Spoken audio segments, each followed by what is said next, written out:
warahmatullahi wabarakatuh. Alhamdulillah, puja dan puji kita kehadirat Allah Subhanahu wa Ta'ala, Zat yang paling pantas untuk dipuji, dicintai, dihormati dan ditunduki. Zat yang maha kuat, maha perkasa, maha bijaksana, tidak beranak dan tidak diperanakkan. Zat yang telah menggantungkan segala kebutuhan kita dengan kalimat mulia, Alhamdulillah. Maka sangat wajar kalau kita selalu mengucapkan kalimat yang mulia ini. Juga kita panjatkan salam hormat kita kepada pemimpin seluruh anak Adam pada hari kiamat, manusia yang telah membawa kepada kita perintah dan larangan Sang Pencipta, sehingga kita tahu mana halal, mana haram, mana yang merupakan panduan hidup yang akhirnya membawa kita kepada kebahagiaan di dunia dan juga kehidupan abadi di surga pada hari kiamat nanti. Manusia yang telah diberikan salam hormat langsung oleh Sang Pencipta bersama malaikatnya, maka sangat wajar sebagai pengikut yang setia kalau kita selalu mengatakan dan mengucapkan salawat dan taslim kepada Nabi besar Muhammad sallallahu wa ala alihi wa sahbihi wasallam. Pada pertemuan kita yang kedua, saudaraku seiman, ini masalah materi sirah nabawiyah.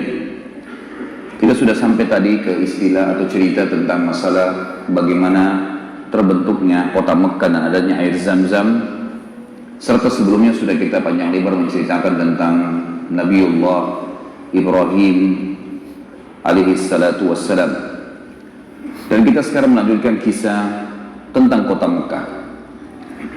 Ismail alaihissalam tumbuh besar di Mekah dan bergaul dengan suku Jurhum.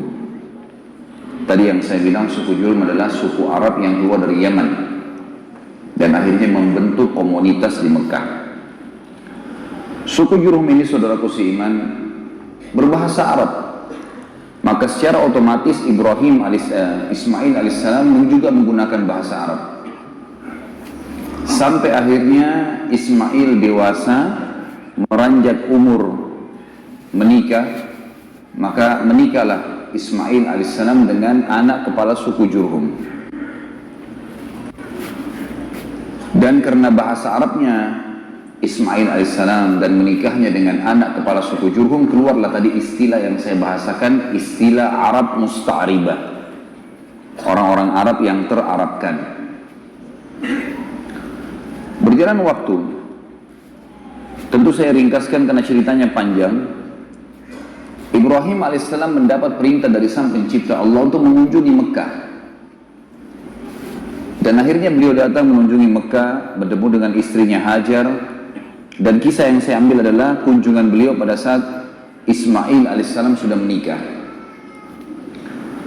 Pada saat sudah menemui Hajar, kemudian dia bertanya di mana Ismail. Kata Hajar, sudah menikah, ada rumahnya sendiri. Tunjukkan di mana rumahnya, kata Ibrahim alaihissalam. Tunjukkanlah rumahnya. Pas tiba di sana, Ibrahim alaihissalam mengucapkan salam. Ternyata istrinya Ismail alaihissalam menjawab dari dalam. Kata Ibrahim setelah salam, di mana suamimu? Kata istrinya, lagi berburu. Dan Ismail alaihissalam sangat gemar berburu. Biasanya zaman dulu orang kalau berburu balik kembali 2 bulan, 3 bulan baru kembali.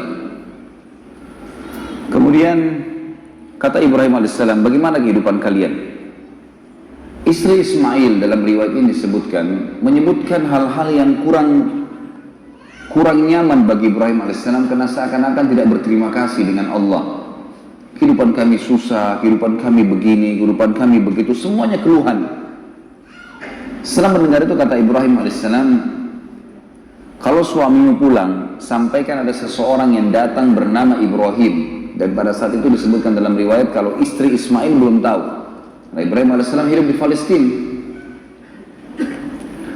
Dan sampaikan padanya pesan agar dia mengganti tiang pintu rumahnya. Baiklah, Ibrahim alaihissalam dalam riwayatnya dikatakan pulang ke rumahnya ketemu Hajar. Tunggu beberapa hari Ismail belum kembali lagi ke Palestina. Beberapa hari kemudian Ismail pulang menemui ibunya Hajar alaihi wassalatu wassalam. Kemudian dia pun pulang ke rumahnya. Lalu dia menanyakan kepada istrinya, apa ada orang yang datang? Kata istrinya, ada. Siapa namanya? Seseorang yang bernama Ibrahim. Apa yang dia tanyakan? Apa yang engkau bicarakan dengannya? Dia menanyakan kehidupan kita. Lalu apa yang kau jelaskan? Ya, kehidupan kita susah. Tidak seperti orang kaya si fulan dan si fulan. Ada orang-orang dari Jurhum yang kaya, rumahnya bagus, lebih bagus di Mekah. Lalu kata Ismail AS, apa pesannya? Kata istrinya, pesannya agar engkau mengganti tiang pintu rumahmu. Kata Ismail, kalau begitu, bungkuslah pakaianmu, aku sudah menceraikanmu. Karena yang datang itu adalah ayahku Ibrahim, seorang Nabi Allah. Dan perintah untuk mengganti tiang pintu artinya aku disuruh menceraikanmu. Makanya sampai keluar istilah bagi orang-orang Arab, kalau dia mengucapkan kalimat santun agar istri diceraikan, maka dia mengatakan, aku akan mengganti tiang pintu rumahku. Di sini ada akhwat datang hadir ya. Jadi kalau antum menggunakan ini berarti sudah ketahuan.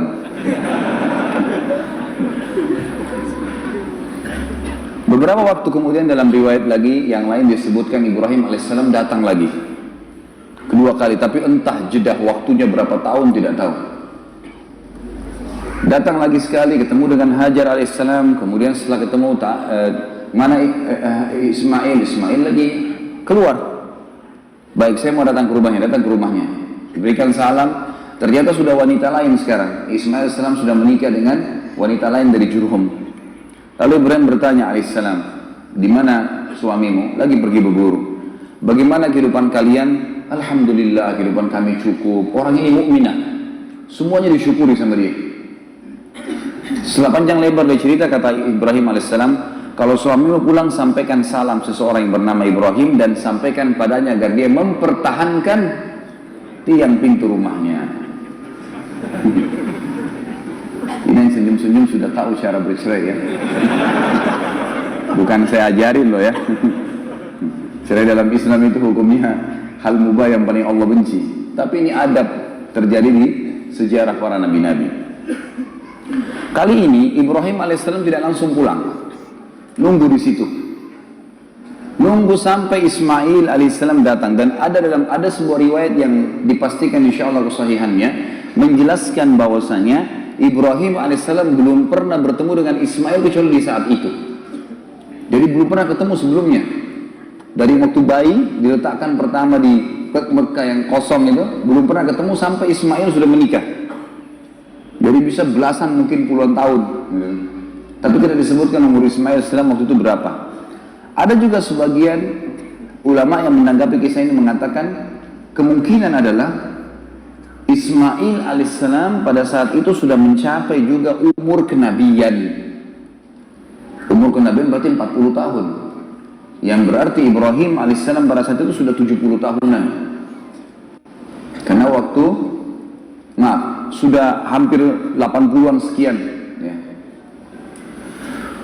Maka ini sebuah pernyataan tentunya, tapi apapun itu yang jelas disampaikan kalau Ismail alaihissalam bertemu dengan Ibrahim. Setelah bertemulah dua orang ayah dan anak ini. Baru saja 2-3 hari ketemu, Ibrahim alaihissalam mimpi menyembelih anaknya. Maka pada saat itu pun Ibrahim alaihissalam memanggil Ismail di pagi hari, kemudian mengatakan, ya Ismail, sesungguhnya aku melihat dalam mimpiku, aku menyembelihmu. Kira-kira bagaimana pendapatmu? Ada sebagian orang yang mengatakan, di sini Ismail masih anak-anak, masih di bawah 10 tahun, masih di bawah 15 tahun. Tapi ditanggapi oleh para ahli sejarah yang lain atau para ulama yang lain, tidak mungkin anak-anak umur 15 tahun atau di bawah 10 tahun mau menerima lehernya disembelih. Masuk akal lah kira-kira kalau antum punya anak 10 tahun, sini nak, saya mimpi saya sembelih kamu. Larilah dia. Jadi yang lebih dekat sebenarnya adalah memang Ismail sudah sampai pada umur yang ternobatkan menjadi nabi. Bahkan pendapat yang dirajihkan oleh sebagian besar ulama adalah Ismail sudah dinobatkan jadi nabi pada saat itu. Jadi dia sama ayahnya sudah sama-sama nabi. Cuman Ibrahim alaihissalam Rasul. Rasul berarti membawa syariat baru. Nabi hanya mengingatkan kaumnya apa yang disampaikan Nabi dan Rasul sebelumnya. Jadi Ismail tidak punya syariat baru, beliau Nabi. Hanya menyampaikan kaumnya apa yang disampaikan ayahnya Ibrahim. Tapi Ibrahim Rasul, bawa syariat. Dan bahkan termasuk ulul azm. Di antara 5 Rasul yang merupakan pilihan atau pemimpin para Nabi-Nabi dan Rasul yang Allah utus 120.000 Nabi, diantaranya 313 Rasul. Yang wajib kita imani yang tertulis namanya di Al-Quran dan Sunnah 25 Nabi dan Rasul. Ibrahim alaihissalam pada saat menyampaikan kalimat itu, kira-kira apa responnya Ismail alaihissalam? Wahai ayahku, kerjakan apa yang kau diperintahkan. Kau akan temui aku sebagai orang yang sabar. Dan kalimat ini teman-teman paling tepat diucapkan oleh seorang Nabi. Ini minta disembelih. Dan perlu juga teman-teman tahu, di alam Nabi-Nabi, mimpi Nabi nggak mungkin dari syaitan. Semua mimpi Nabi benar. Kalau Nabi yang mimpi, benar semuanya. Bahkan bisa terjadi adalah wahyu yang disampaikan kepadanya. Jadi mimpi di sini adalah satu hal petunjuk. Ringkas cerita teman-teman sekalian, akhirnya Ibrahim dan Ismail menuju ke tempat yang sudah dilihat dalam mimpinya untuk disembelih. Tempatnya di wilayah antara Muzdalifah dengan Mina. Antara Muzdalifah dengan Mina. Tapi sekarang kalau saya melihat dia tepatnya masih masuk wilayah Muzdalifah. Masuk wilayah Muzdalifah. Kerajaan Saudi meletakkan seperti batu kecil itu untuk mengenang kalau di situ dulu tempatnya Ismail mau disembelih. Kalau sekarang pas ada di bawah, ada gunung di bawah rel kereta yang dibuat oleh kerajaan Saudi untuk perjalanan jemaah haji. Biasanya kalau orang terus Siti Mekah ditunjukin tuh. Menuju ke sana teman-teman sekalian, sementara menuju ke sana, syaitan datang menggoda Ibrahim alaihissalam. Lalu membisikkan padanya, untuk apa kau mengganggu, untuk apa kamu menyembelih anakmu, kesian, dia masih kecil, dan seterusnya. Oleh Ibrahim alaihissalam diambil batu, kerikil kecil, dilempari sambil membaca Bismillahi Allahu Akbar. Bismillahi Allahu Akbar 7 kali. Dilempar, syaitannya pergi. Berjalan sedikit, kurang lebih 10-20 meter, datang lagi syaitan yang sama menggoda.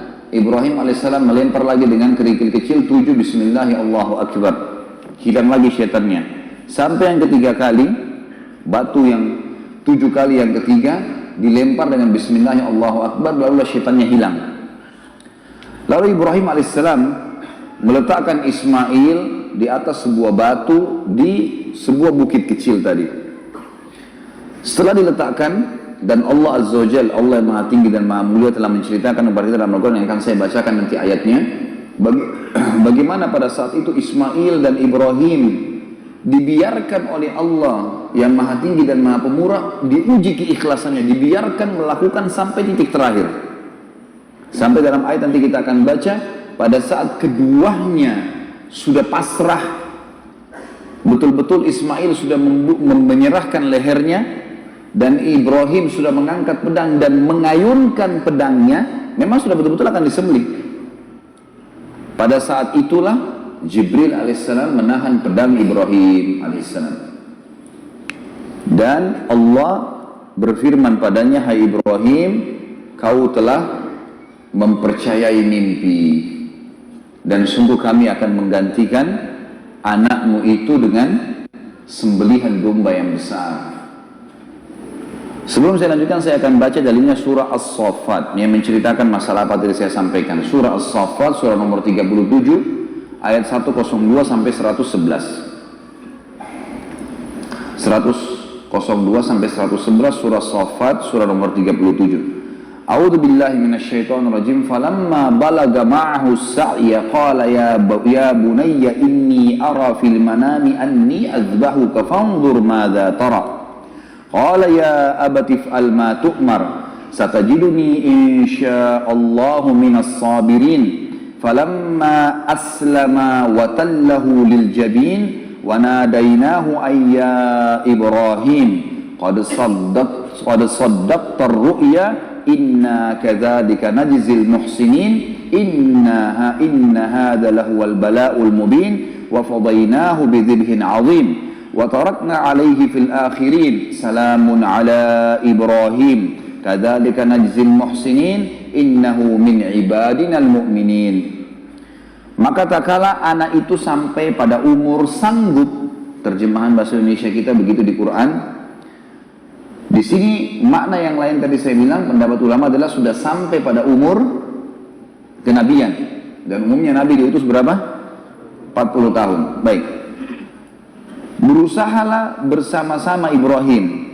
Mulailah bergerak dengan ayahnya. Ibrahim berkata, "Hai anakku, sesungguhnya aku melihat dalam mimpi bahwa aku menyembelihmu. Maka coba fikirkan apa pendapatmu. Bagaimana kira-kira menurut kamu?" Ia menjawab, Ismail alaihissalam, "Hai ayahku." Dan di sini menggunakan kalimat abati. Ya abati. Saya pribadi menggunakan itu buat anak-anak saya. Mereka saya suruh panggil abati karena memang kalimat ini sebenarnya kalimat dalam bahasa Arab yang paling santun untuk memanggil ayah. Artinya itu apa? Ayahku sayang. Kan kita banyak Indonesia abi ya, atau yang lainnya. Boleh-boleh saja. Ada yang memanggil abu ya, ada yang memanggil aba dan seterusnya. Itu semua adalah hal-hal yang tidak ada masalah, mubah. Tetapi di sini di Al-Quran disebutkan ya abatif al-ma'tu'mar. Wahai abati, wahai ayahku yang tercinta, kerjakanlah apa yang sedang engkau diperintahkan. Insya Allah engkau akan mendapatiku termasuk orang-orang yang sabar. Enggak ada anak 10 tahun bisa ngomong ini. Tak kala keduanya telah berserah diri dan Ibrahim membaringkan anaknya atas pelipisnya, nyatalah kesabaran keduanya. Tadi saya bilang, waktu Ibrahim alaihissalam sudah letakkan Ismail sudah tutup matanya, sudah pasrahkan lehernya. Ibrahim alaihissalam sudah mengangkat pedang dan diayunkan, udah dua-duanya pasrah. Ini makna daripada tafsir falamma aslama, pada saat keduanya sudah menyerahkan diri, sudah pasrah. Watallahu lil jamin, sudah diletakkan di batu, sudah diangkat lehernya, pedangnya sudah diarahkan. Wa nadainahu ayya Ibrahim, pada saat itulah kami panggil dia. Maksudnya Jibril alaihissalam memanggilnya. Tadi riwayat menjelaskan pedang Ibrahim dipegang oleh Jibril alaihissalam, ditahan, kemudian dikatakan, "Hai Ibrahim, sesungguhnya kamu telah membenarkan mimpi itu. Sesungguhnya demikianlah kami memberi balasan kepada orang-orang yang berbuat baik." Ya. Ini benar-benar suatu ujian yang nyata, dan kami tebus anak itu Ismail dengan seekor sembelihan yang besar. Kami abadikan untuk Ibrahim pujian yang baik di kalangan orang-orang yang datang kemudian. Dan makna daripada kami abadikan untuk Ibrahim pujian yang baik di kalangan orang-orang yang datang kemudian, apa yang dimaksud teman-teman sekalian? Perilaku Ibrahim alaihissalam akan menyembelih anaknya karena Allah, dan Allah ganti ketulusan itu dengan domba, jadilah sebuah hukum kurban. Dan yang kita tahu tiap tahun kita rayakan Idul Adha, Idul Kurban. Dan kata ulama, selama ada orang yang berkurban untuk Allah, maka Ibrahim dan Ismail alaihi wassalam panen pahalanya. Hampir sama dengan kasus tadi Hajar, bagaimana panen pahala. Nah di sini Ibrahim alaihissalam dan Ismail dapat pahalanya. Ini yang dimaksud ada pujian. Ya. Allah mengatakan, dan kami abadikan untuk Ibrahim pujian yang baik. Maksudnya karena perbuatannya itu dikenang, dijadikan syariat, dan dia akan panen pahalanya. Dan setiap orang sembelih di Idul Adha, orang ingat kisahnya Ibrahim dan Ismail alaihi wassalam. Juga masuk dalam masalah ini adalah pujian yang baik. Kalau Ibrahim alaihissalam adalah seseorang dengan keimanannya sangat yakin dan percaya dengan janji Allah, tidak ada keraguan sedikit pun, dan ini contoh keikhlasan dalam beramal. Ini juga berarti pujian. Setiap kali orang-orang yang beriman atau para dai mubalik yang faham tentang kisah ini, maka mereka akan mengangkat kisah Ibrahim alaihissalam bagaimana tentang keyakinannya kepada Sang Pencipta Allah. Ini juga termasuk pujian yang baik. Masuk dalam pujian yang baik teman-teman sekalian adalah perilaku Ibrahim alaihissalam pada saat melempar syaitan 3 kali. Ada hukum dalam haji jumrah, melontar di 3 titik yang biasa kita kenal dengan jumrah sughra, jumrah wusta, dan jumrah aqabah atau kubra. Semua jemaah haji diharuskan teman-teman sekalian, diwajibkan untuk jumrah, melontar 7 batu kecil di 3 titik yang Ibrahim alaihissalam melempar, dan menjadi sebuah bagian daripada ibadah. Kata ulama, setiap orang melempar batu jumrah, satunya 1 pahala buat Ibrahim alaihissalam. Sementara semua jemaah haji melempar minimal 21. 7 minimal. Di hari pertama, tanggal 10 Zulhijjah hari Idul Adha, mereka melontar jumrah kubra atau aqabah. 7 kali, 7 batu. Berapa jumlah jemaah haji? Jemaah haji rata-rata 3 juta. Kalau 3 juta kali 7, itu bisa 21 juta pahala ini. Hari ke-11, tanggal 11, 12, 13 yang dikenal dengan hari tasyrik, jemaah haji melempar kecil, sedang, besar 21 batu dikali 3 juta orang. Itu sudah luar biasa pahala, berjuta-juta pahala didapatkan. Seperti itulah. Dan ini masuk dalam makna terjemahan atau tafsir dari firman Allah ayat 108 tadi, dan kami abadikan buat Ibrahim pujian yang baik di kalangan orang-orang yang datang kemudian. Dan Ibrahim akan diberikan kesejahteraan yang dilimpahkan padanya. Demikianlah kami memberi balasan kepada orang-orang yang berbuat baik, sesungguhnya ia termasuk hamba-hamba kami yang beriman. Setelah kejadian itu, Ibrahim dan Ismail AS balik membawa domba itu, kemudian menyembelihnya, dan menjadi sebuah informasi di Mekah kalau Ibrahim Ismail AS tidak jadi disembelih, dan ada perintah dari Allah untuk menyembelih domba ini. Maka semua orang-orang yang beriman pada saat itu dianjurkan untuk menyembelih. Datang perintah Allah yang maha pemurah dan maha tinggi setelah itu untuk membangun Ka'bah. Proses membangun Ka'bah. Allah yang maha pemurah dan maha tinggi memerintahkan Ibrahim alaihissalam untuk membangun Ka'bah di pondasi dasarnya, namanya Bakkah. Maka Ibrahim alaihissalam pun mengajak Ismail dan berdua, tidak ada yang bantu. Sama dengan tadi kasus atau mau disembeli, orang-orang Mekah sudah tahu, tapi Ibrahim alaihissalam mengatakan ini perintah Allah buat kami. Membangun Ka'bah pun riwayat yang paling kuat adalah tanpa ada yang bantu kecuali mereka berdua. Karena nanti kita lihat ada doanya mereka berdua mengatakan Rabbana ya, taqabbal minna dan seterusnya. Ini pernyataan yang dikatakan Ibrahim dan Ismail berdua. Dibangunlah Ka'bah pada saat itu dengan bangunan sangat sederhana.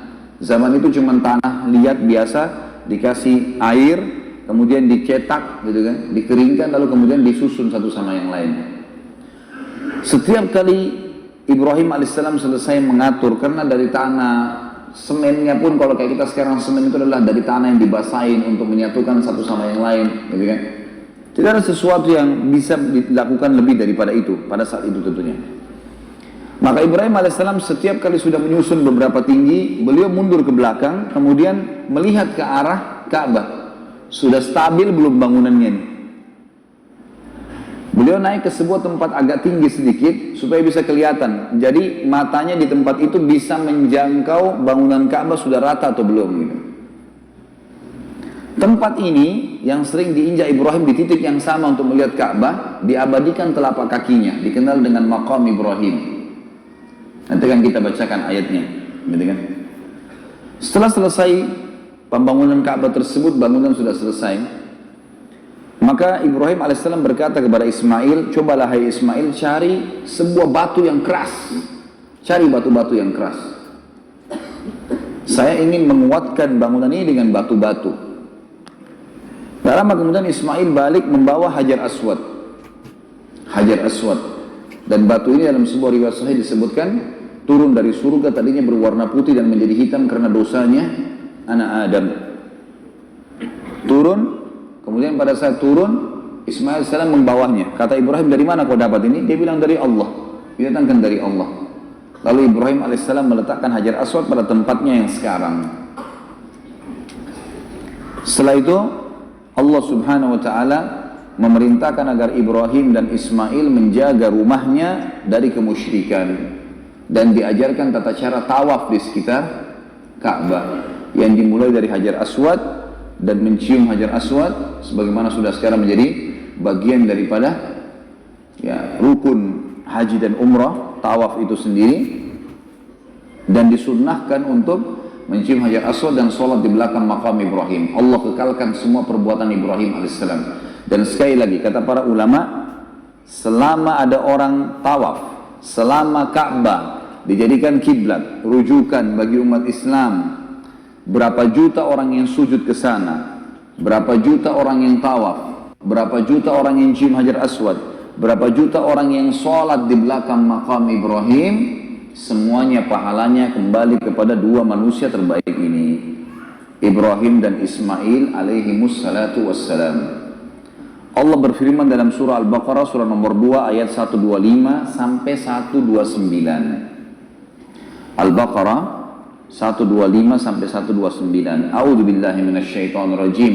Wa idh ja'alna al-baita mathabatan lin-nasi wa 'amnan wattakhidhu min maqami Ibrahim musalla wa ahidna ila Ibrahim wa Ismail an tahhira baitiya lit-ta'ifin wal-'akifin war-ruk'is sujud. وإذ قال إبراهيم رب اجعل هذا بلدا آمنا وارزق أهله من الثمرات من آمن منهم بالله واليوم الآخر قال ومن كفر فأمتعه قليلا ثم أضطره إلى عذاب النار وبئس المصير وإذ يرفع إبراهيم القواعد من البيت وإسماعيل ربنا تقبل منا إنك أنت السميع العليم ربنا واجعلنا مسلمين لك ومن ذريتنا أمة مسلمة لك وأرنا مناسكنا وتب علينا إنك أنت التواب الرحيم ربنا وبعث فيهم رسولا منهم يتلو عليهم آياتك ويعلمهم الكتاب والحكمة ويزكيهم إنك أنت العزيز الحكيم. Dan ingatlah ketika kami menjadikan rumah itu, Baitillah, Ka'bah, tempat berkumpul bagi manusia dan tempat yang aman.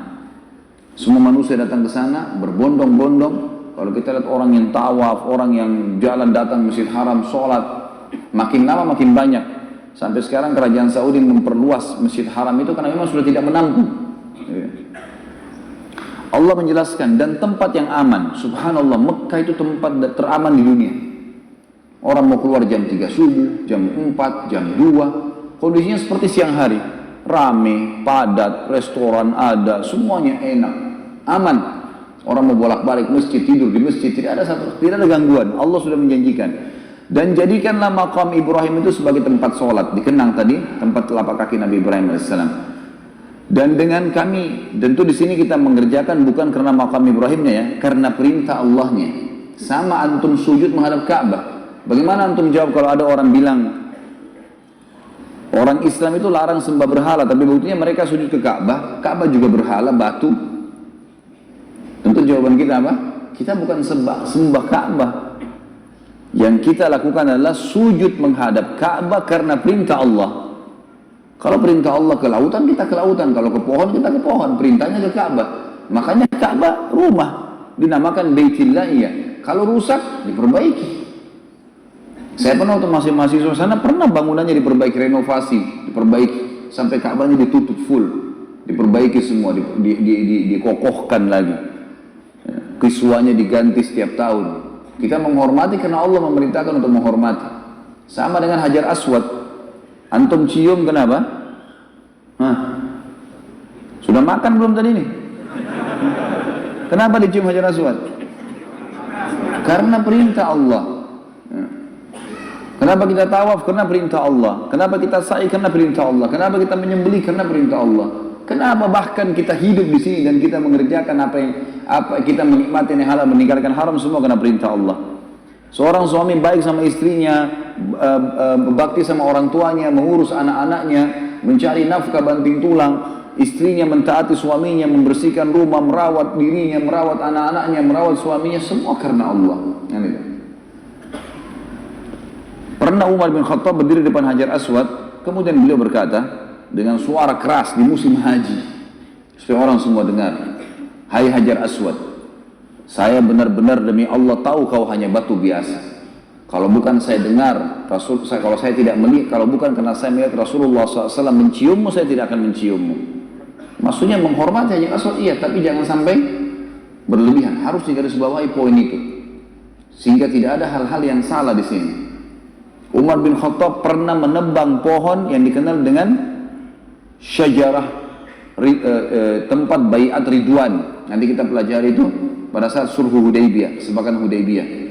Ada pohon di situ, Nabi SAW pernah membaiat 1398 sahabat. Sebenarnya jumlah mereka 1400, sama Nabi satu orang munafik ikut, tidak mau membaiat Nabi SAW. 1368 yang membaiat. Lalu Nabi SAW menjamin semua ashabus syajarah yang membaiat Nabi di bawah pohon, gitu kan?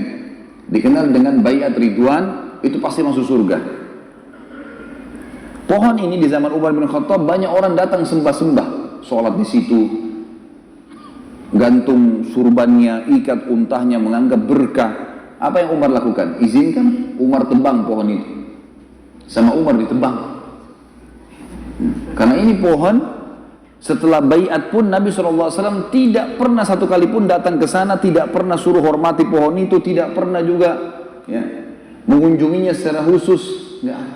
Sama dengan Gua Hira, sama dengan ya, Jabal Nur itu kemudian Jabal Thur, tempatnya Nabi SAW sembunyi. Satu kali saja setelah hijrah ke Madinah, setelah menerima wahyu Iqra bismi rabbikal ladzi khalaq ini, setelah itu Nabi SAW tidak pernah ke Gua Hira, tidak pernah datang secara khusus ke gunung Jabal Nur seperti banyak sekarang jemaah haji yang melakukan, sengaja naik jauh-jauh sampai ada yang jatuh meninggal. Padahal Nabi SAW tidak pernah naik lagi ke situ. Tidak pernah sama sekali, tidak pernah instruksikan, tidak pernah suruh sahabat. Padahal pembebasan kota Mekah terjadi sekali saja pada saat ya, kejadian wahyu maksudnya ya, pada saat turunnya Iqra bismi rabbikal ladzi khalaq. Misalnya di atas ada orang gambar-gambar, tulis, taruh sejadah gitu. Sama juga di tempat-tempat lain. Ini kadang-kadang karena kesalahpahaman saja. Semestinya tidak dilakukan. Lakukanlah seperti apa yang baginda Nabi SAW perintahkan. Baik. Dikatakan di sini teman-teman sekalian,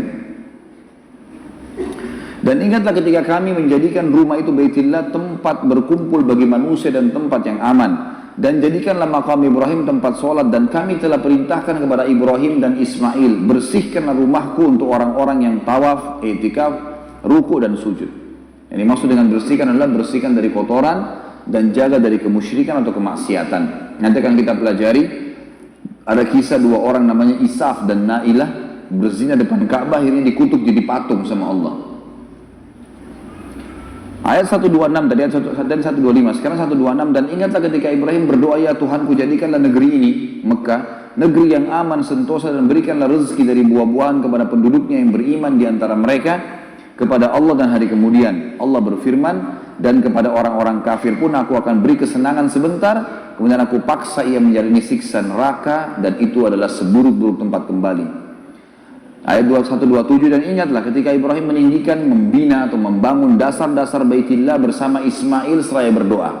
Ini tadi yang saya bilang teman-teman, saya saksi bahasan para ulama tafsir tentang Ibrahim dan Ismail hanya berdua membangun Ka'bah. Karena instruksi Allah begitu, tidak minta tolong sama orang. Makanya dikatakan di ayat di sini, dan ingatlah ketika Ibrahim meninggikan dasar-dasar Baitillah bersama Ismail. Bisa saja Allah mengatakan bersama Jurhum, bersama masyarakat Mekah, gitu kan. Seraya berdoa, ya Tuhan kami, terimalah dari kami amalan kami, sungguhnya Engkau lah yang maha mendengar lagi maha mengetahui. Dan ini sunnah teman-teman sekalian. Setiap kali kita sudah berbuat apa-apa, amal ibadah apapun, usahakan selalu diikutkan dengan doa Rabbana taqabbal minna innaka antas samiul alim wa tub alaina innaka antat tawwabur rahim. Tapi di sini yang depannya adalah Rabbana taqabbal minna innaka antas samiul alim. Ya. Kalimat ini teman-teman sekalian diucapkan oleh dua nabi yang mulia, walaupun mereka sudah tahu ini perintah Allah, mereka nabi Allah dan mereka sudah ikhlas kepada Allah, tapi mereka masih mengatakan, ya Allah terimalah dari kami. Sesungguhnya Engkau yang maha mendengar lagi maha mengetahui. 128-nya, ayat 128, ya Tuhan kami, jadikanlah kami berdua orang yang tunduk patuh kepada Engkau, dan jadikanlah di antara anak cucu kami umat yang tunduk dan patuh juga kepada Engkau, dan tunjukkanlah kepada kami cara-cara dan tempat-tempat ibadah haji kami, dan terimalah taubat kami, sungguhnya Engkau lah yang maha penerima taubat lagi maha penyayang. Jadi pada saat itu sudah ada berita datang dari Jibril alaihissalam setelah bangun Ka'bah, setelah proses tadi adanya ya, proses penyembelihan kurban yang tidak jadi penyembelihannya, kemudian proses jumrah melontar syaitan tadi, kemudian proses istrinya Ibrahim alaihissalam Hajar pada saat sa'i antara Safa dan Marwah dimasukkan nanti dalam rangkaian manasik haji ya, dan umrah itu. Kemudian dikatakan, dan terimalah taubat kami, sungguhnya engkau maha penerima taubat lagi maha penyayang. 129, ya Tuhan kami, utuslah untuk mereka seorang rasul dari kalangan mereka. Kata para ulama maksudnya adalah Nabi Muhammad alaihi wassalatu wassalam. Karena setelah meninggalnya Ismail tidak ada nabi di Mekah kecuali Nabi Muhammad sallallahu alaihi wasallam. Yang akan membacakan, utuslah ya Allah Tuhan kami, utuslah kepada mereka seorang rasul dari kalangan mereka yang akan membacakan kepada mereka ayat-ayat engkau dan mengajarkan kepada mereka Alkitab atau Al-Quran dan hikmah. Al-hikmah artinya sunnah, serta mensucikan mereka, sungguhnya engkau adalah zat yang maha kuasa lagi maha bijaksana. Kalau tentang maqam Ibrahim juga ada disebutkan dalam ayat lain teman-teman sekalian. Disebutkan dalam surah Al-Imran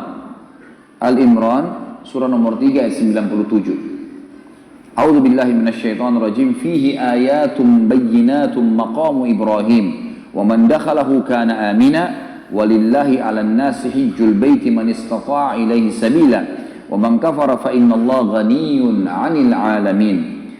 Padanya di sekitar Ka'bah itu terdapat tanda-tanda yang nyata kalau memang kisah Ibrahim benar. Allah pastikan di antaranya ada maqam Ibrahim, pijakan kakinya. Barang siapa yang memasuki Baitillah menjadi aman dah ia. Mengerjakan haji adalah kewajiban manusia terhadap Allah. Tentu dalam Islam wajibnya adalah yang pertama satu kali, sisanya menjadi sunnah. Yaitu bagi orang-orang yang sanggup mengadakan perjalanan ke Baitillah. Sanggupnya baik dia sanggup karena harta dan fisiknya sudah ada atau dia dibayarkan oleh orang lain. Masuk di dalamnya kesanggupan. Barang siapa yang mengingkari kewajiban haji, maka sungguhnya Allah Maha Kaya tidak memerlukan sesuatu dari semesta alam. Dan ini disebutkan di dalam sebuah riwayat kalau Umar bin Khattab radhiyallahu anhu memerintahkan ya, para pengawal-pengawalnya, panglima perangnya untuk mendatangi semua wilayah kaum muslimin, kemudian melihat kalau ada orang-orang yang tidak pergi haji sementara dia mampu dan belum pernah haji, untuk diambil hartanya sebagai jizyah. Karena dianggap dia mengingkari haji itu. Kenapa dia nggak pergi? Gitu kan. Ini kewajiban dari Allah Subhanahu wa Ta'ala.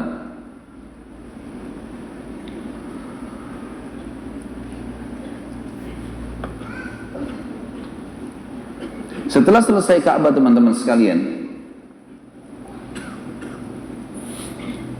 Allah Subhanahu wa Ta'ala mengutus Jibril alaihissalam lalu berkata kepada Ibrahim, wahai Ibrahim, panggillah orang untuk haji. Kata Ibrahim alaihissalam, wa ma yablughu sauti, sampai di mana suaraku ini? Manggil semua manusia pergi haji. Zaman sekarang aja ada mikrofon, ada telepon, belum tentu bisa panggil semua orang gitu. Ibrahim alaihissalam bilang, wa ma yablughu sauti, sampai di mana suaraku? Apa kata Jibril alaihissalam? Tugasmu hanya menyampaikan. Ma alaika illal balagh. Cari tempat tinggi, naik, panggil, teriak saja. Hai manusia, datanglah haji ke Mekah. Sudah. Selebihnya urusannya Allah. Lihat bagaimana Allah memilih para nabi-nabi teman-teman sekalian. Sulit sekali memang orang-orang seperti kita yang masih subhanallah kadang-kadang disampaikan kalau Allah, kalau Rasul masih bimbang. Para nabi-nabi disuruh apa saja yakin ini perintah Allah. Kalau memang itu perintah Allah.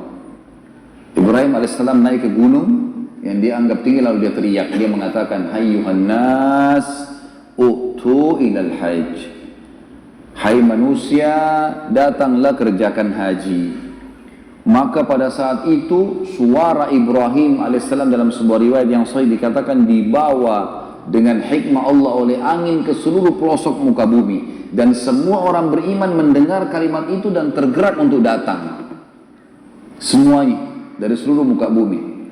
Allah menceritakan dalam surah Al-Hajj, menceritakan masalah haji, surah Al-Hajj, surah nomor 22 ayat 26 sampai 29. 26 sampai 29. A'udzubillahi minasyaitonirrajim.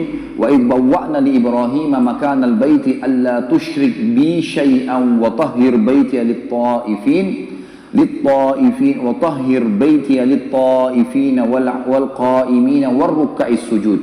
Wa'adzim fil nasi bil hajji ya'tuka rijalan wa ala kulli dhamirin ya'tina min kulli fajjin 'amiq.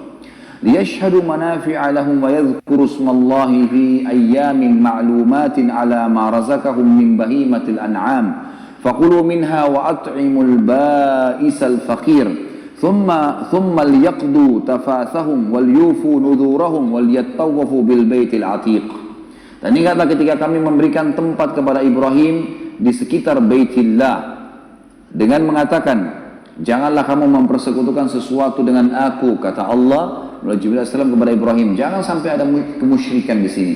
Dan sucikanlah rumahku ini bagi orang-orang yang tawaf, orang-orang yang beribadah, juga orang-orang yang rukuk dan sujud.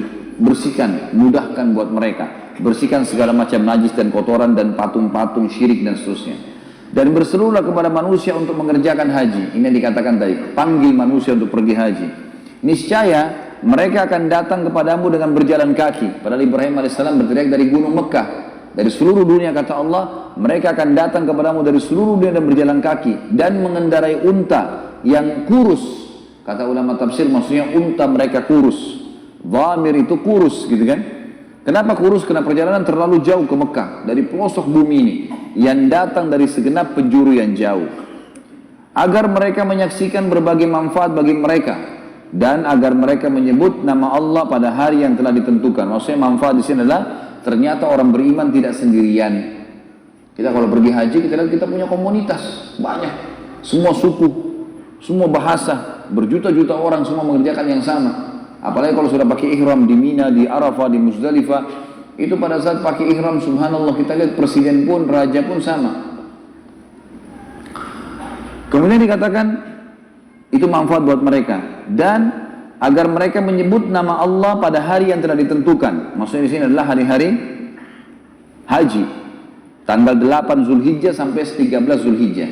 Karena haji ada 6 hari, 8 sampai 13. 8 dan tanggal 13 sunnah, 4 hari 9, 10, 11, 12 hari wajib. Tanggal 8 jemaah haji masuk ke Mina, dan ini hukumnya sunnah, dikenal dengan hari Tarwiyah.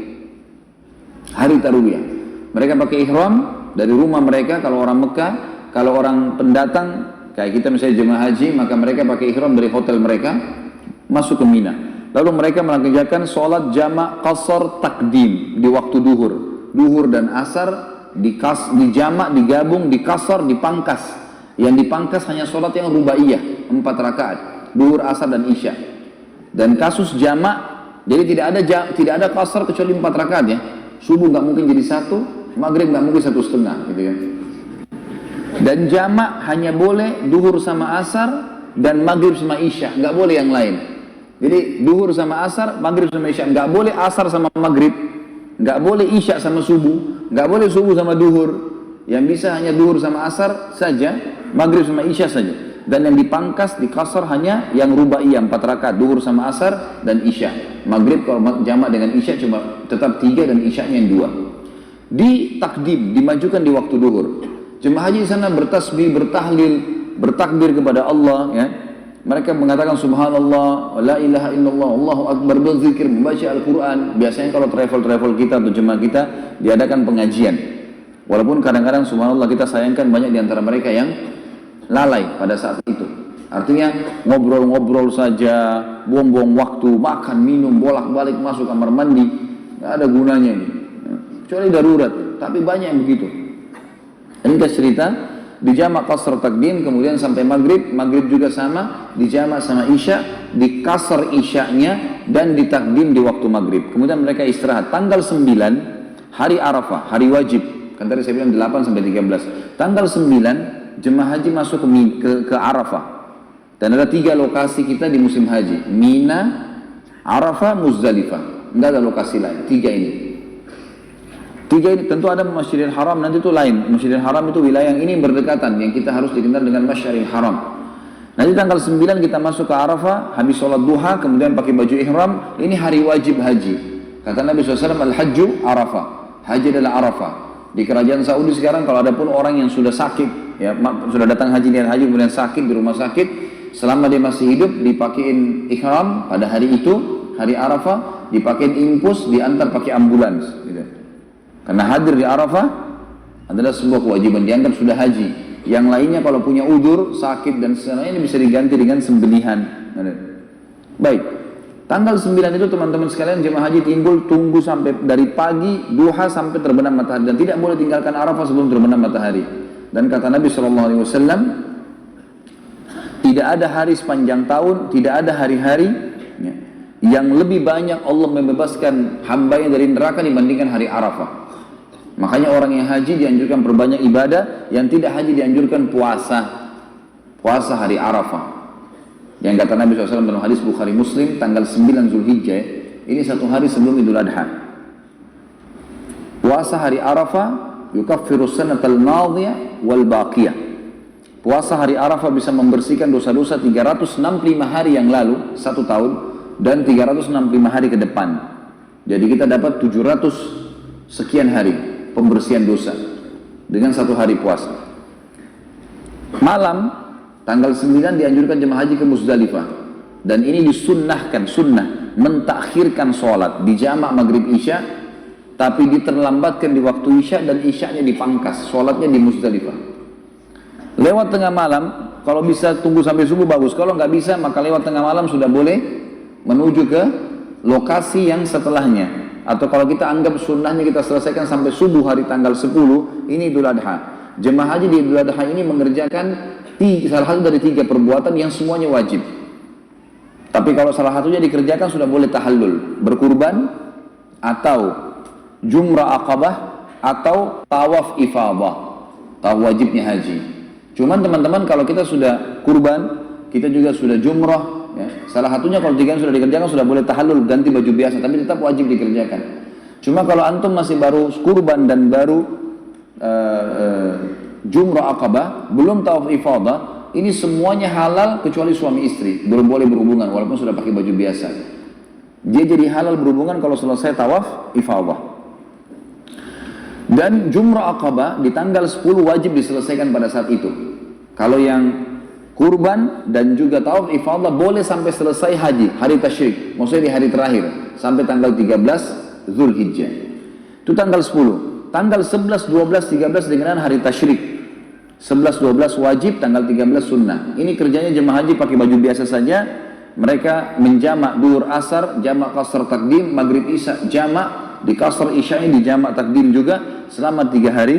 Dan tiap hari mereka cuma jumrah, melontar kecil sedang besar, kecil sedang besar, kecil sedang besar. Bagi perempuan boleh diwakilkan kepada laki-laki. Biasanya di Indonesia dikatakan kalau tanggal 12 tinggalkan Mina, ini tinggalnya di Mina. Ya. Kalau mereka meninggalkan Mina dikenal dengan nafar awal. Tapi Allah alam saya sendiri tidak pernah temukan istilah ini ya. Ini nafar awal, dan kalau tinggal sampai tanggal 13 dikenal dengan nafar thani. Tapi mestinya dikatakan adalah lebih afdal, ini boleh keluar dari jemaah haji di hari tanggal 12, tapi tanggal 13 lebih afdal. Kata Allah liman ittaqa. Itu kurang lebih ringkas masalah haji. Tentu fadilah haji banyak sekali tentunya. Di antaranya siapa yang pergi haji tidak rafath, tidak mengucapkan kata sayang, cinta, rindu kecuali pada pasangan halalnya, tidak fusuk, menyentuh secara fisik, salaman, ciuman, pelukan, dan juga tidak jidal, berdebat-debat di haji. Maka dia akan pulang seperti baru dilahirkan oleh ibunya. Dalam hadis lain dikatakan haji mabrur tidak ada balasan kecuali surga. Haji mabrur atau haji yang mengikuti rukun dan syarat-syaratnya. Juga dalam hadis lain dikatakan haji dan umrah dikerjakan secara berkesinambungan akan menghilangkan kesusahan hidup dan kemiskinan sebagaimana api menghilangkan karat dari besi. Kata para ulama dari ayat tadi, di mana Ibrahim alaihissalam menjadi penyebab daripada terjadinya haji ini, maka semua rangkaian haji dipanen pahalanya oleh Ibrahim dan Ismail alaihi mussalatu wassalam. Ini yang dimaksud dengan agar mereka menyaksikan berbagai manfaat bagi mereka dan agar mereka menyebut nama Allah pada hari-hari yang ditentukan. Tadi sudah saya sebutkan tadi, atas rezeki yang Allah telah berikan kepada mereka berupa binatang ternak. Karena di hari tasyrik, 4 hari itu, hari nahar atau hari Idul Adha, tanggal 10 Zulhijjah, hari tasyrik 11, 12, 13, Ini 4 hari, hari makan dalam Islam. Namanya hari makan. Hari menikmati daging kurban. Dan di 4 hari ini hukumnya tidak boleh berpuasa. Tidak boleh berpuasa. Ya. Baik, di sini dikatakan oleh Allah agar atas rezeki yang telah Allah berikan kepada mereka berupa binatang ternak. Dan ini binatang ternak teman-teman sekalian juga perlu digarisbawahi, ada istilah hadyu. Hadyu itu adalah antum berkurban walaupun bukan di musim haji. Karena kita sekarang kebanyakan kita berkurban hanya di musim haji, kalau haji ya. Kalau umroh biasanya kita tidak kerjakan kurban kan. Padahal sebenarnya ada istilah hadyu. Nanti akan kita pelajari di masalah kesepakatan Hudaybiyah, di mana Nabi SAW waktu mau umroh pada saat itu membawa hadyu dari Madinah. Hewan-hewan kurban yang niatnya dikurbankan di Mekah karena Allah. Pada saat lagi selesai mengerjakan ibadah haji, ibadah umroh. Jadi selain haji juga umroh ada binatang ternak. Dan dari sini juga sebuah hukum bolehnya kita berkurban hewan ternak kapan saja. Tentu yang puncaknya di Idul Adha. Tapi kalau antum misalnya mau mengundang orang, sembeli, memberi makan orang lain, ini semua adalah perbuatan yang baik ya. Maka makanlah sebagian darinya, dan sebagian lagi berilah untuk dimakan orang-orang yang sengsara dan fakir. Satu hal lagi kita ambil hukum di sini teman-teman dari ayat adalah Idul Kurban ya, Idul Adha memberikan gambaran kepada kita tentang pentingnya hewan yang namanya kambing dan domba. Ada hadis Nabi SAW yang berbunyi, hadis sahih riwayat Bukhari, sebaik-baik harta seorang muslim adalah domba, kambing. Jadi kalau antum mau pelihara hewan, pelihara kambing. Maaf ini jangan tersinggung. Kalau ada teman-teman yang suka pelihara kucing misalnya, bukan tidak boleh. Abu Hurairah pernah pelihara, bahkan Abu Hurairah namanya Abdurrahman ibn Sakhr radhiyallahu anhu, gitu kan? Diberikan julukan Abu Hurairah karena Hurairah diambil dari kata-kata hira yang berarti kucing. Tapi beliau satu-satunya sahabat yang pelihara kucing, yang lainnya tidak pernah. Nabi SAW juga tidak pernah pelihara kucing. Lebih baik antum biarkan bebas hidup. Lebih bagus, lebih afdal. Jangan lagi dipelintir perkataan saya. Hah? Sekarang banyak ahli pelintir. Nanti keluar lagi fatwa menyesatkan Khalid Basalam lagi. Tanpa dilihat, tanpa disortir gitu. Ini saya bilang lebih baiknya. Karena hewan yang haram dimakan dagingnya, haram ditransaksikan. Ya, itu kaidahnya. Kucing termasuk hewan yang bertaring. Ya. Dibolehkannya untuk dipelihara oleh sebagian ulama karena dilihat Abu Hurairah pernah pelihara, tapi bukan menjadi sebuah kebiasaan para sahabat, bukan juga Nabi. Maka lebih baik antum biarkan. Ada orang subhanallah biayai kucing satu bulan 3 juta di Jakarta. Makannya lah, ada salonnya lah, ada bajunya lah, ada macam-macam. Kalau dia biayai anak yatim berapa pahalanya? 3 juta biaya anak yatim kan bagus ya. Sama juga banyak orang pelihara. Maaf, jangan tersinggung lagi. Dan jangan dipelintir. Orang pelihara burung. Untuk apa nih pelihara burung teman-teman? Untuk apa Allah kasih burung itu sayap? Saya tanya. Untuk terbang atau untuk dikurung? Sayapnya sudah ada. Biarin terbang. Ustaz, saya mau dengar suaranya. Sekarang di HP download banyak suara burung. Kenapa harus siksa burung itu bisa disuruh berbunyi? Antum mau suara apa saja sekarang bisa download. Suara burung segala macam.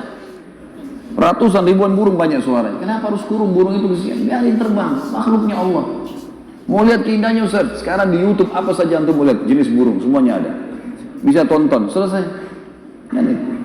Pelihara hewan yang antum ada pahalanya. Semua hewan yang halal dimakan dagingnya halal transaksinya. Kambing, ayam, ikan, ya ada, bisa dimakan, halal, transaksinya pun halal. Antum nanti mau jual pun bisa. Tapi khusus masalah kambing teman-teman agak berbeda. Kambing adalah hewan yang luar biasa ini. Saya pernah sampaikan dalam satu ceramah saya teman-teman sekalian, kalau hikmahnya adalah hewan kambing ini hewan yang memakannya berpahala. Ada banyak dalil, diantaranya hadis Bukhari kalau baginda Nabi SAW sangat gemar memakan paha kambing. Berarti kalau orang makan kambing karena Nabi SAW suka, ibadah, pahala. Yang kedua kita punya akikah. Semua muslim, mau orang Arab, mau orang bule, mau orang hitam dari Afrika, mau orang Melayu, kalau anaknya lahir laki-laki, sembelih apa? Kambing, 2 ekor, atau domba. Kalau anak perempuan 1, nggak bisa diganti hewan lain tuh. Kalau akikah, harus hewan itu memang. Dan sunnahnya memakan sebagian dari dagingnya. Kita juga punya idul kurban yang sedang kita bahas sekarang. Boleh sapi, boleh unta, tapi afdalnya kambing. Karena Nabi SAW sendiri waktu itu, Nabi SAW mampu sembelih unta, tapi beliau tidak sembelih, beliau sembelih domba. Bahkan beliau menyembelih 65 ekor alaihi salatu wassalam, yang beliau sembelih sendiri, kalau nggak salah 15 ekor, sisanya Ali bin Abi Thalib yang melanjutkan sembelihannya. Jadi lebih afdal gitu. Dan juga perlu kita garis bawahi dari kisah kejadian kita, waktu Ismail tidak jadi disembelih, apa yang digantikan? Domba. Alhamdulillah, berarti sudah paham gitu kan. Kadang-kadang kita di Indonesia bilang apa? Tidak enak dagingnya Ustaz, atau kolesterol, apalah, darah tinggi. Mana buktinya? Sudah bisa ada buktinya nggak? Nggak ada buktinya teman-teman. Yang membuat masalah bukan daging kambingnya, bumbu yang antum taruh. Bumbunya santan, minyak, garam banyak, itu yang jadi masalah, bukan kambingnya. Allah sudah suruh, dan Nabi SAW mengatakan sebaik-baik hewan adalah kambing. Nabi SAW hampir setiap hari meminum konsumsi susu kambing. Dan banyak fakta-fakta, kalau antum baca di Google itu tentang fakta manfaat dari susu kambing, dari kambing itu banyak sekali. Yang jelas teman-teman, di sini dikatakan firman Allah, dan agar mereka menyaksikan berbagai manfaat bagi mereka, dan agar mereka menyebut nama Allah pada hari-hari yang ditentukan atas rezeki yang Allah berikan kepada mereka berupa binatang ternak. Binatang ternak dikatakan di sini adalah kambing dan domba, karena ini yang banyak disembelih di zaman itu atau di waktu musim haji. Maka makanlah, makan, disuruh makan dagingnya, berarti ada ibadah dalam memakannya. Sebagian darinya dan sebagian lagi berikan untuk dimakan oleh orang-orang sengsara dan fakir. Sebagian ulama mengatakan dianjurkan dia mengambil maksimal sepertiga dari daging hewannya, tapi ini ijtihad tentunya. Intinya dia disuruh makan sebagian, dia bagi sebagian lainnya. Ayat 29 ayat terakhir dikatakan, kemudian hendaklah mereka menghilangkan kotoran yang ada pada badan mereka, dan hendaklah mereka menyempurnakan nazar-nazar mereka, dan hendaklah mereka melakukan tawaf sekeliling rumah Ka'bah atau rumah yang tua atau Baitillah itu. Yang dimaksud dengan di sini teman-teman sekalian, menghilangkan kotoran tubuhnya adalah menghilangkan kotoran, memotong rambut, mengerat kuku, dan juga mencukur bulu kemaluan dan bulu ketiak. Sebagaimana kita tahu, ini disunnahkan pada saat orang sedang ihram. Jadi sebelum antum ihram, sebelum niat ihram haji atau umrah, maka potong kuku sunnah, cukur bulu kemaluan, cukur bulu ketiak, dan nanti pada saat selesai tahallul mencukur rambut. Dan afdalnya gundul. Saya kalau motivasi jemaah lagi umrah sama saya, kadang-kadang ada yang tidak mau gundul gitu. Kenapa nggak mau gundul Pak? Di Indonesia kan malu kalau gundul, biasanya orang kriminal yang digundul. Di sini lain, di Mekah. Malah kalau kita masuk ke tempat cukur, kita nggak gundul, kita dianggap aneh sendiri, karena orang semuanya gundul. Baru Allah minta rambut sudah berat, bagaimana kalau Allah minta darah? Gundul lah, gitu kan? Dan laki-laki itu subhanallah, ada penelitian mengatakan gundul itu lebih baik buat kesuburan kepalanya. Beda dengan perempuan. Kulit kepala laki-laki memang makin sering gundul maka makin bagus, tapi hubungkanlah dengan ibadah, artinya dengan umrah dan haji. Kemudian dikatakan di sini tadi ya, kemudian hendaklah mereka menghilangkan kotoran. Yang dimaksud kotoran kata ulama tafsir adalah tadi yang sudah saya sebutkan, bulu ketiak, bulu kemaluan, kuku, dan memotong rambut pada saat lagi tahallul. Kemudian dikatakan juga, dan agar mereka menjalankan nazar-nazar mereka. Maksudnya adalah nazar-nazar yang baik untuk ibadah haji. Seperti misalnya ya, dia mengatakan dalam doanya, ya Allah mudahkanlah haji ini buat saya, ya berkahilah dan seterusnya, dan kalau saya berhasil selesai haji maka saya akan bersedekah sekian, gitu kan. Itu nazar-nazar yang positif. Walaupun nazar ini dalam pandangan jumhur ulama adalah hukumnya makruh nazarnya, karena kalau berhasil maka wajib untuk dijalankan, dosa kalau enggak. Lebih baik seseorang itu melakukan sesuatu, kalau berhasil dia langsung sedekah setelahnya, atau dia ya, berbuat kebaikan, berdoa atau sujud syukur kepada Allah sebagai tanda terima kasihnya kepada Allah yang Maha Pemurah. Baik, kita akan tutup teman-teman sekalian pertemuan kita pada malam ini dengan awal munculnya kemusyrikan, dan itu di tangan seseorang yang bernama Amru bin Luhai. Amru bin Luhai, hafal nama itu, Amru bin Luhai. Nama ini luar biasa ini, karena baginda Nabi SAW mengatakan apa? Aku diperlihatkan Amru bin Luhai di neraka, isi perutnya keluar sambil dia memegangnya. Kan di neraka orang tidak mati, gitu. Gak ada kematian, jadi dia disiksa sambil dia merasakan walaupun semua tubuhnya terpotong-potong tidak mati. Na'udzubillah minan nar. Karena dialah orang yang pertama mengganti ajaran Ibrahim alaihissalam. Kita mulai kisahnya. Di Mekah teman-teman, setelah Ibrahim alaihissalam meninggal, Ismail alaihissalam meninggal, tetap manusia dalam keadaan tentram. Saya terus terang secara pribadi coba menelusuri, nantinya mencari tahu berapa tahun kira-kira kisah antara Ibrahim Ismail alaihissalam dengan munculnya Amru bin Luhai, tapi saya tidak temukan. Banyak buku-buku sejarah langsung meringkaskan munculnya perilaku atau munculnya kemusyrikan Jazirah Arab, awal munculnya di tangan Amru bin Luhai. Tapi selisih tahun tidak disebutkan. Intinya setelah meninggal dua nabi yang mulia ini. Kemungkinan besar cukup lama gitu. Di Mekah teman-teman, suku Jurhum, masih ingat tadi suku ini ya? Masih ingat nggak? Baik. Suku Jurhum ini teman-teman berkembang pesat dan sekarang menjadi keluarganya Ismail alaihissalam, karena Ismail juga menikah dari situ, gitu kan? Suku Jurhum ini teman-teman, rupanya dengan adanya musim haji mendapat keuntungan yang banyak, karena mereka dagang makanan, dagang minuman.